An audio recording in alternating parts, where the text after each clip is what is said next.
Fabricamos talento. Fabricamos innovación. Y, cómo no, sostenibilidad. Fabricamos una nueva economía. Y un mundo nuevo, en 3D, por supuesto. Pero sobre todo, fabricamos futuro. Y es que fabricamos empleo para más de 137.000 trabajadores. Fabricamos oportunidades globales de negocio en un espacio de más de 10 millones de metros cuadrados. Y fabricamos servicios de vanguardia y ventajas competitivas para más de 175 empresas. Consorcio de la Zona Franca. Fabricamos oportunidades para tu futuro. Welcome to D-Factory, the factory that develops talent, technology, innovation, and of course in the heart of Barcelona. After all, D-Factory is consolidating Barcelona as a European capital of development for Industry 4.0, for digitalization, for transformation, creating 1,500 direct jobs and 5,000 indirect jobs in the city, close to the metro, the harbour and the airport. And promoted by the Consorci de la Zona Franca de Barcelona.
Now it's the time of changes.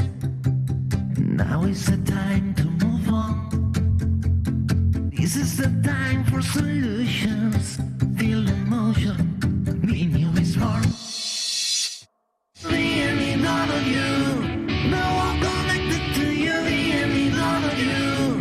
Be new will do it for you. This is the time for solutions. Be new is for you.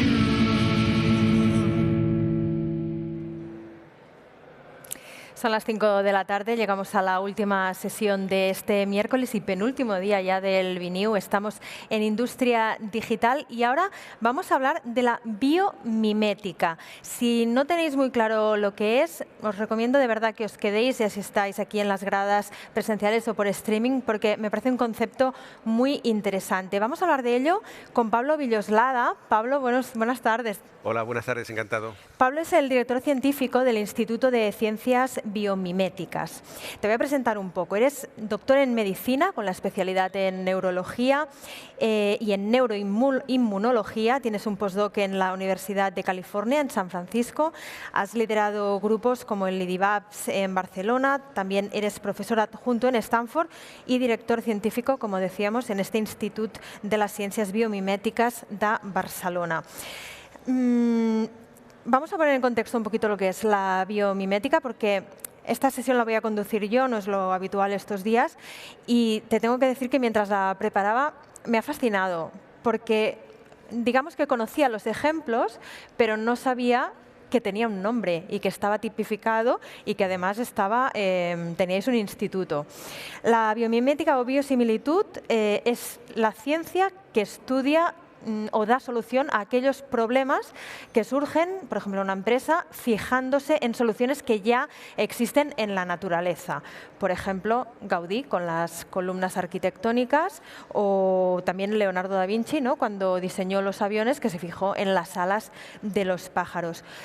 Esto que, bueno, todos más o menos sabíamos lo que Gaudí había hecho, ¿no?, pero no sabíamos que tenía un nombre y que tenía el Institut de las Ciencias Biomiméticas, que nació en Barcelona en el 2018 para promover la innovación basada en la biomimética y aplicarla a áreas económicas relevantes para Barcelona, desde la sostenibilidad hasta la industria digital, que es la que estamos tratando estos días, o la salud, la movilidad o el urbanismo. ¿Lo he explicado bien más o menos? Perfecto, todo esto? Muy claro. Porque he hecho un máster estos días. Bueno, ¿qué es lo que nos puede enseñar la naturaleza para innovar y ayudar y progresar?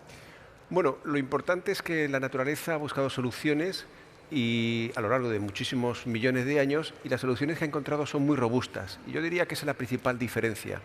Cuando uno se encuentra un problema, pues usa su inteligencia e intenta resolverlo de la mejor forma que puede, también busca algunos ejemplos, pero es que la naturaleza los ha practicado durante millones y millones de años, y las soluciones que ha encontrado suelen ser muy simples, digamos, muy coste efectivas, por decirlo de una forma sencilla, y sobre todo muy robustas. Es decir, hagas lo que hagas, sigue adelante. Es decir, vemos que un bosque le puede hacer mucho daño y el bosque continúe, que un ecosistema, que un organismo.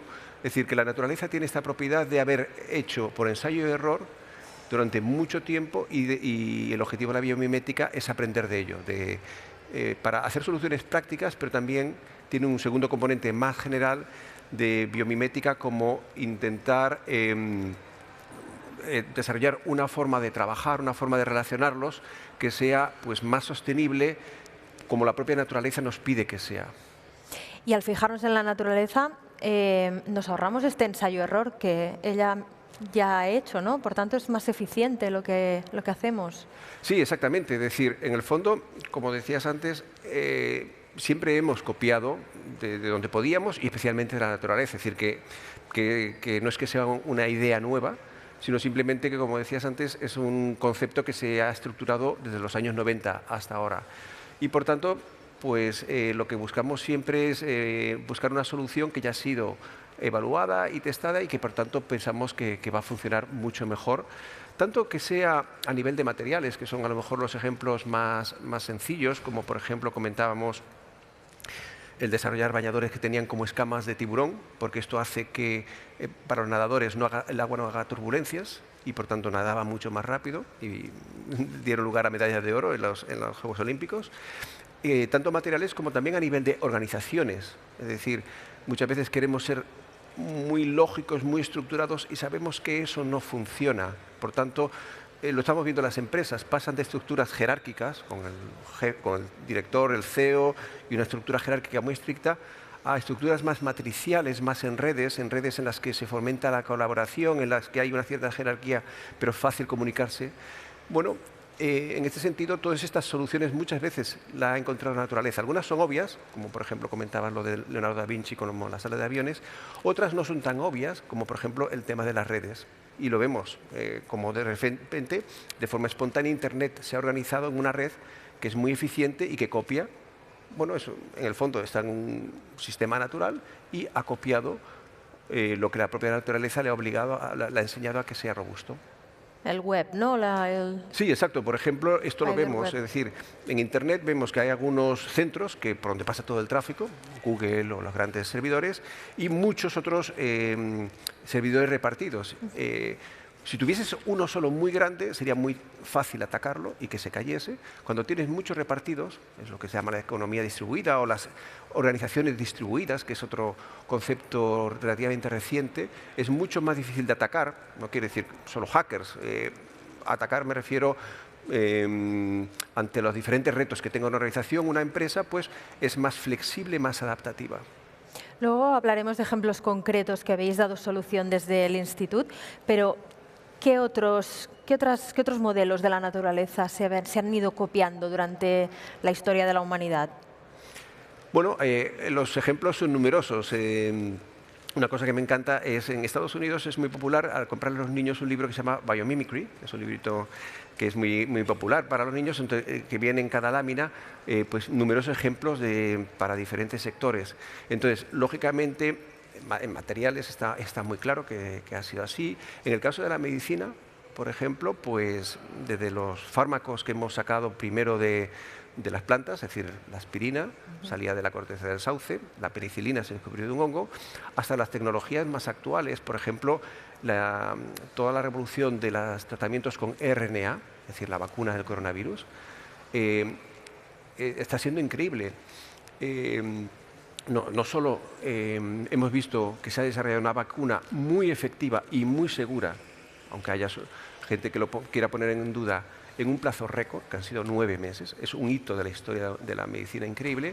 Pero ahora hay otros tratamientos basados en la misma tecnología que están curando a personas con enfermedades genéticas. Es decir, hay enfermedades con mutaciones que el niño que nace va a desarrollar un retraso cognitivo, un retraso mental, un retraso de desarrollo importante, y ahora con la terapia génica, que es RNA, esta persona se puede curar y si le trata a tiempo ya se desarrolla como una persona normal.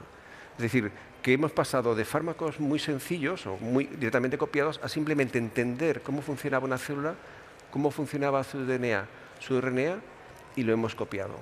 Hay que encontrar, me imagino, el equilibrio entre volver a la naturaleza, porque muchas de las cosas que necesitamos están allí, pero no pensar que todo tiene que ser, ¿no? No, esto es una aproximación Difícil práctica. encontrar. Es decir, nosotros lo que buscamos son soluciones para problemas que tiene la sociedad, que tiene la economía. Si encontramos una solución aquí, estupendo. Si no la encontramos copiando de la naturaleza y tenemos que buscar en otro sitio, pues seremos prácticos. Pero, como decía, al mismo tiempo, yo creo que tiene un mayor interés incluso en el tema de organizaciones, es decir, cómo gestionar las organizaciones, los recursos humanos, la estructura de compartir la información, la interacción pues, con los sistemas productivos, con la distribución, con el espacio físico que nos rodea, con el medio ambiente también, para que sea más eficiente, pero al mismo tiempo sea menos intrusivo. Me refiero, y ahí está todo el campo de la sostenibilidad. Es decir, estamos agotando los recursos naturales a un ritmo muy elevado. Podemos encontrar soluciones en el que la extracción de recursos, la gestión de los recursos sea mucho más eficiente y, por tanto, pues más sostenible y, por tanto, una economía más robusta. O sea, sirve para casi cualquier aspecto, Cuando sea tecnológico, de movilidad, de comercial, un producto. Exacto. Cuando hay un problema, buscamos una solución y la buscamos, en este caso, copiando la naturaleza. Otro ejemplo, en el caso de la sostenibilidad, es los grandes centros comerciales. Es decir, si haces un centro comercial sin ningún tipo de estructura, pues se genera un caos enseguida cuando hay mucho público. En Asia, que tiene una población tan elevada, ya tuvieron que buscar soluciones para los centros comerciales y entonces crearon flujos, de tal manera que es lo que aquí conocemos también en algunos centros comerciales de muebles, en el que no vas a donde quieres, sino tienes que seguir un flujo, y esto aumenta la eficiencia de la experiencia del consumidor, la eficiencia de la gestión de este centro comercial de una forma importante. ¿Y de qué tecnologías se ayudan? No sé si inteligencia artificial o Big Data les pueden ayudar. Sí, nos podemos basar en cualquier cosa. Por ejemplo, cuando nos vamos a ejemplos digitales, un problema importante es el tema de los virus de Internet. Bueno, pues un desarrollo que hay es el desarrollo de antivirus imitando a las terapias antivirales de que se hacen en la naturaleza. Es decir, estudias cómo los virus y las bacterias han aprendido a atacar a los organismos vivos, que muchas veces es hackeando, es decir, disimulándose o alterando cómo funcionan algunos aspectos de las células humanas, por ejemplo, para poder ellos transmitirse y causar infecciones. Pues de igual manera los virus de Internet actúan de una forma similar, y los antivirus que se están desarrollando, pues en parte pueden encontrar soluciones, hombre, no todas, pero algunas, basadas en cómo funcionan los virus y los tratamientos antivirales. Y desde el Instituto de Ciencias Biomiméticas, me interesa saber cómo funcionan. Es decir, tienen un equipo de investigadores, de científicos, pero ¿quién viene a proponer? Tengo una demanda o tengo un problema. ¿Son empresas? ¿Son gobiernos? No sé, ¿cómo funcionan?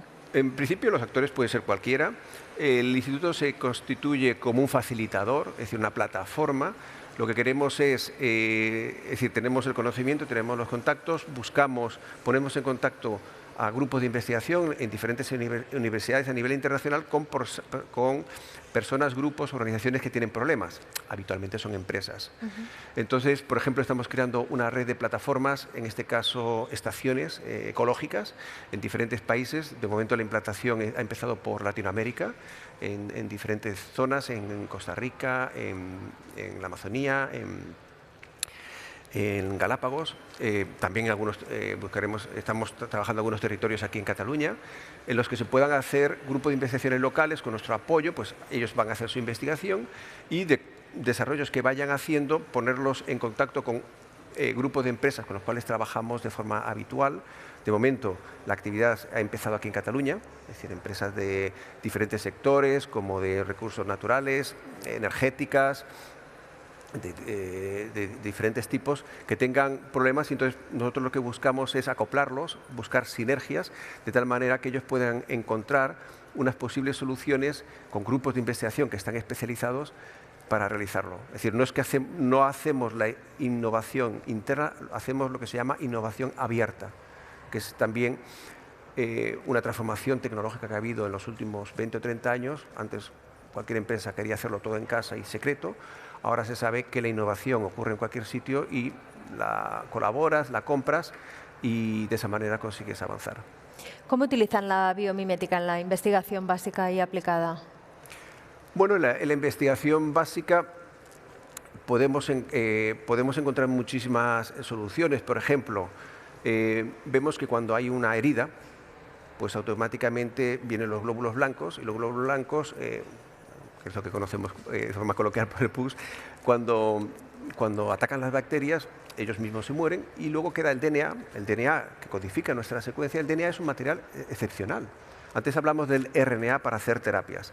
El DNA como sustancia química es un material súper estable, por eso lo usan las células para almacenar la información. Es un disco duro que no se rompe. Y el RNA, digamos que es como la fibra óptica por debajo de la información, pero es más delicada. Entonces, ese material físico, que es el DNA, nos ha enseñado que puede ser usado para hacer materiales sintéticos con los que son muy resistentes, y por ejemplo para curar heridas, por ejemplo en grandes quemados. Y de forma curiosa, el DNA, como también, aparte de ser muy resistente y se puede manipular bien, codifica información, se puede hacer computación con el propio DNA. Es decir, puedes hacer ordenadores biológicos.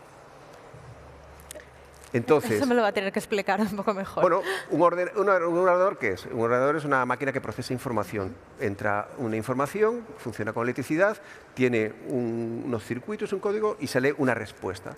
Bueno, pues la misma información, no eléctrica, al DNA no le vamos a dar electricidad, puede entrar, digamos que puedes hacer un pequeño chip en el que flotando en el agua tienes DNAs, le llega una información química, porque el DNA es química, el DNA la analiza y con sustancias químicas que se llaman proteínas, que se llaman enzimas, se va a producir una respuesta a esa información que ha entrado, y esa respuesta va a ser otras moléculas químicas que van a salir y se pueden analizar. En el fondo es lo que hacen todos los días nuestras células. Nuestras células reciben información, por ejemplo, los alimentos, y bueno, hay cosas que funcionan, digamos, en plan fijo, pero de la información que recibe, la célula tiene que entenderla y producir una respuesta. La respuesta puede decir, bueno, está todo bien, no tengo que hacer nada, o la respuesta puede decir, tengo que dividirme. Por ejemplo, si es un embrión que se está desarrollando, la respuesta es dividirse y desarrollarse. Si es una célula inmune de las defensas, puede ser, me activo y ataco a esto que estoy identificando como una bacteria o un virus, y lo tengo que matar. Es decir, que a partir de ejemplos que encontramos en la naturaleza se pueden encontrar soluciones a veces que te hacen abrir la mente. Es decir, esos momentos eureka que son muy llamativos, pero muchas veces ocurren cuando hay mucha gente trabajando y de una forma incremental vas avanzando, y de repente a veces relacionas, conectas 2 o 3 ideas que te permiten encontrar una solución que hasta ahora no conocías y te soluciona un problema. Es cambiar un poco el paradigma, ¿no? Que a veces estás muy tozudo con una cosa y dices, no, es que no tengo que avanzarla por aquí, tengo que darle la vuelta y cambiarla, ¿no? Correcto. Me interesan también las aplicaciones que tienen en salud. Ahora me decía el tema del ADN para los quemados. Entiendo que es regeneración de tejidos. Sí. ¿Qué más aplicaciones tiene? Bueno, a nivel de desarrollo de tratamientos, pues como comentaba, los grandes avances que estamos viendo, aunque se siguen produciendo fármacos clásicos en pastillitas, primero hubo en los años 80 el avance de la biotecnología, y desde entonces tenemos anticuerpos y proteínas, las hormonas como la insulina. Es decir, fue un gran éxito conseguir fabricar insulina copiando la insulina humana y encargándole a una bacteria que la sintetice. Ahora de las proteínas hemos pasado a los péptidos, que es algo que en una de las compañías que hemos fundado, asociada al instituto, desarrollamos péptidos. Los péptidos son como proteínas pequeñitas, 2, 3 o 4 aminoácidos, que son más fáciles de manejar y que nos permiten que como fármaco hagan más cosas de lo que haría un fármaco clásico. ¿Es un potenciador? Sí, pueden actuar como potenciadores o como inhibidores. Entonces ya hay varios medicamentos en el mercado, aparte de lo que nosotros estamos Productos desarrollando. de cosmética incluso. También en cosmética, Con lógicamente. péptidos. Luego, por ejemplo, algunas tecnologías como las nanopartículas o nanorobots. Es decir, nanorobots, no hay que pensar en estos robots mecánicos de tamaño microscópico. Los nanorobots son pequeñas construcciones que se hacen con materiales biológicos. Por ejemplo, puede ser por ejemplo, cuando ponemos aceite en agua, automáticamente se forma una esfera. Esto lo vemos, una burbuja. Esa esfera le podemos añadir diferentes proteínas, por ejemplo, para construir un motor que se mueva, y puede tener en la superficie algunas proteínas que reconocen a dónde tienen que ir, y cuando llegan, pues a lo mejor liberan una sustancia que lleva dentro, puede ser un medicamento.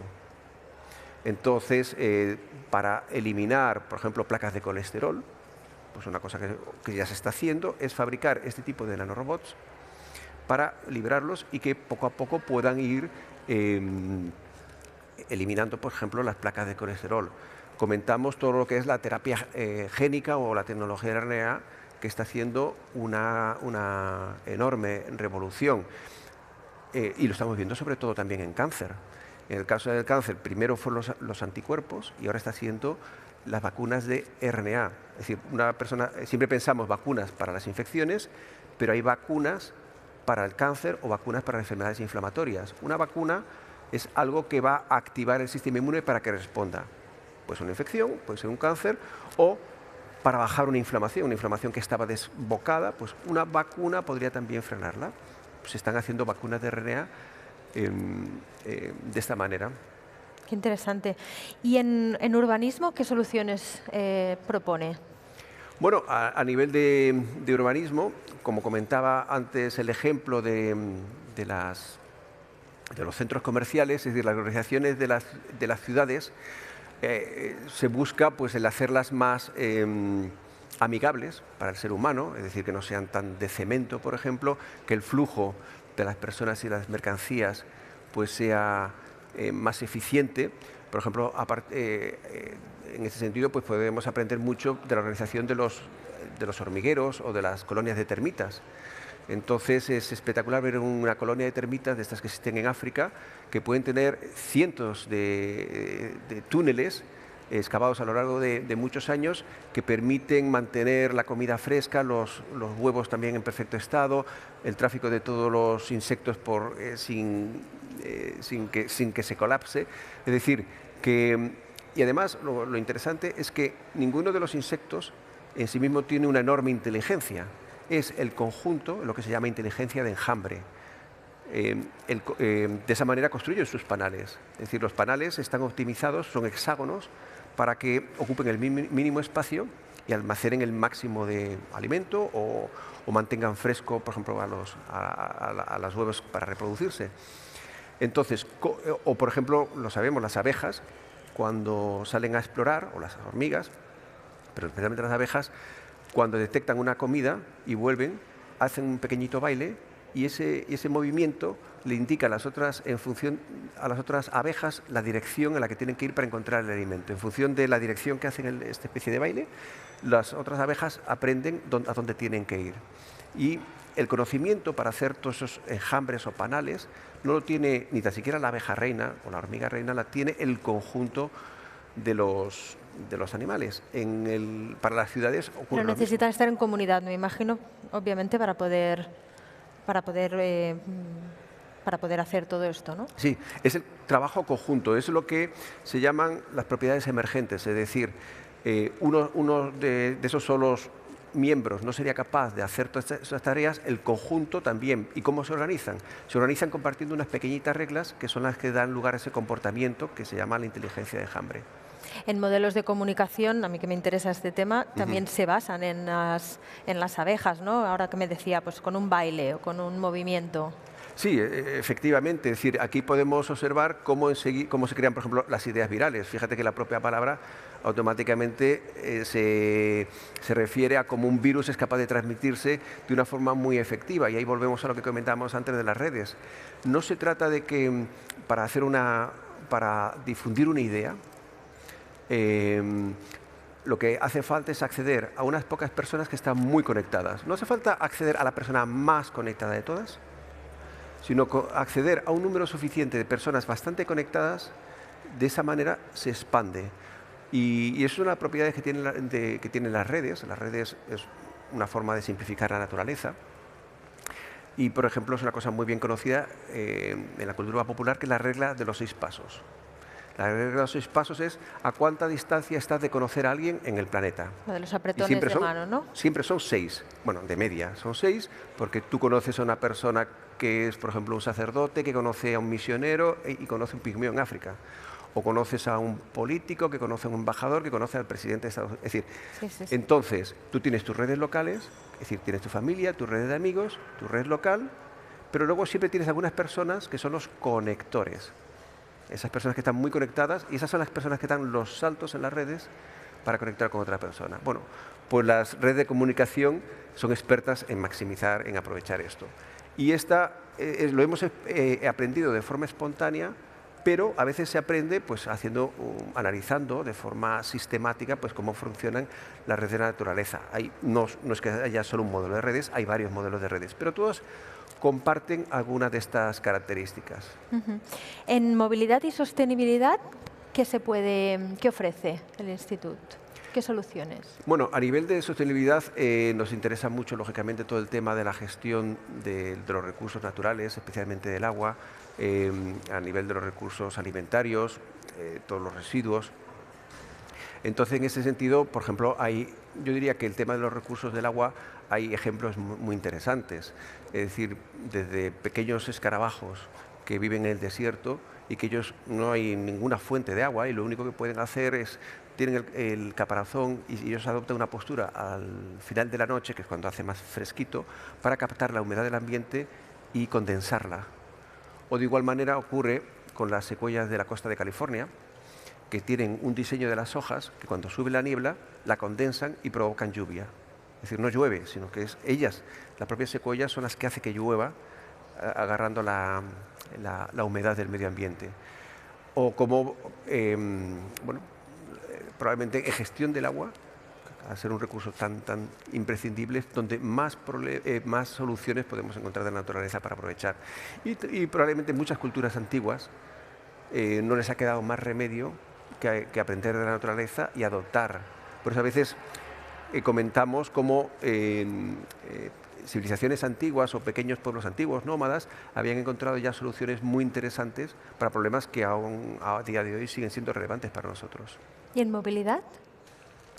En el campo de la movilidad, por un lado tenemos el tema de hacerla eficiente a nivel del flujo de pasajeros, del flujo de personas, desde el punto de vista energético, también usar métodos, modelos que requieran menos energía o que, por ejemplo, ofrezcan menos resistencia o que los usos de energía sean más eficientes. Por ejemplo, lógicamente, pues todo el mundo tiene en mente la energía solar como una fuente de energía prácticamente inagotable en nuestra esperanza temporal que tenemos y poderla asimilar, por ejemplo, como hacen las plantas. Las plantas, en ese sentido, es la mejor solución que se ha encontrado hasta ahora. Es decir, de los fotones que recibe del sol, los junta con el CO2, que es lo que queremos eliminar, y con eso crean moléculas de azúcar y liberan agua, que es la otra cosa que necesitamos. Es decir, si fuésemos capaces de reproducir la fotosíntesis, sería una solución a la energía, al problema del cambio climático, del acúmulo de CO2 y de la producción de agua. Es decir, que ahí tenemos un gran reto para aprender. Son soluciones y problemas que están estudiando desde el Instituto de Ciencias Biomiméticas en Barcelona. Claro, Barcelona y Cataluña entiendo que es un centro importante en este campo. No sé si a nivel mundial están en un buen nivel comparado con otros lugares del mundo. Sí, es decir, como muchas de las cosas, el empuje inicial vino de Estados Unidos a nivel de conceptualizarlo, más grupos que empezaron a trabajar. Rápidamente ha interesado en muchos centros de Europa y en Barcelona tenemos la suerte de tener con grupos de investigación con un talento enorme en diferentes campos, desde campos muy teóricos a campos muy aplicados, y por tanto tenemos una posición muy bien, y además el espíritu innovador que hay en la ciudad y que ahora la Zona Franca que quiere impulsar, pues nos tiene que llevar a esto. Este Biniu a mí me ha recordado cuando nos has explicado el tema de los conectores y las hormigas y cómo funcionan en grupo. Un congreso de este tipo, así también por conectores, ¿no? El networking que estamos haciendo aquí todos estos días es un poco ejemplo de esto, ¿no? Exacto. Lo que tiene mucha fuerza es cuando consigues que un gran organismo, en este caso por la sociedad catalana, la ciudad de Barcelona, se alinea en una idea con un método de trabajo, en este caso desarrollando innovación. Nosotros proponemos que además tenga una visión biomimética para buscar soluciones y para tirar adelante. Entonces, cuando esto ocurre es imparable, mucho más que si viniese un presidente a dar una orden que se innove. Eso no funciona. Muy bien, pues me ha parecido muy, muy interesante todo lo que nos has explicado y seguro que investigaremos más, porque tiene aplicaciones, como hemos visto, en todos los campos. Muchísimas gracias, Pablo. Un placer. Pues esperamos que os haya parecido también igual de interesante esta sesión. Nosotros lo vamos a dejar hoy aquí y mañana volvemos a las 10 de la mañana para hablar de energía verde. Gracias. Now it's the time of changes. Now is the time to move on. This is the time for solutions. Feel the motion. Biniu is born. Fabricamos talento. Fabricamos innovación. Y, cómo no, sostenibilidad. Fabricamos una nueva economía. Y un mundo nuevo, en 3D, por supuesto. Pero sobre todo, fabricamos futuro. Y es que fabricamos empleo para más de 137.000 trabajadores. Fabricamos oportunidades globales de negocio en un espacio de más de 10 millones de metros cuadrados. Y fabricamos servicios de vanguardia y ventajas competitivas para más de 175 empresas. Consorcio de la Zona Franca. Fabricamos oportunidades para tu futuro. Welcome to D-Factory, the factory that develops talent, technology, innovation, and of course in the heart of Barcelona. After all, D-Factory is consolidating Barcelona as a European capital of development for Industry 4.0, for digitalization, for transformation, creating 1,500 direct jobs and 5,000 indirect jobs in the city, close to the metro, the harbour and the airport. And promoted by the Consorci de la Zona Franca de Barcelona.